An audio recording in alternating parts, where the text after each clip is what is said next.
This is even more difficult for people over 50, in my opinion, when compared to someone that's in their 30s. Why? Because most adults are living out their lives 95% by habit.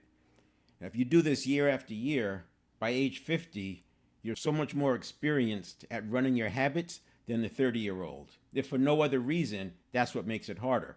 But the other thing is we've ingrained those neural pathways over and over and over, running the same patterns, telling ourselves the same story over and over, to where even though it doesn't make sense, and maybe it never made sense, when it comes to a topic like life expansion, you have to overcome limiting beliefs, which is difficult because of cognitive biases like confirmation bias, anchoring bias, and recency bias. Just to name a few. I actually did a study on cognitive biases and came up with almost 36 that actually impact us in terms of whether sales or leadership or pursuing our goals.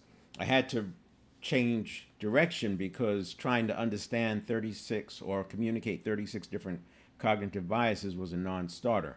So what I've shifted to is, instead of worrying about all the different cognitive biases, focusing on the principles that, when followed, the cognitive biases don't come into play. That's a more practical approach to it. Now, I'll touch on these cognitive biases today just for positioning. Keep in mind there are a lot more, and everybody's different.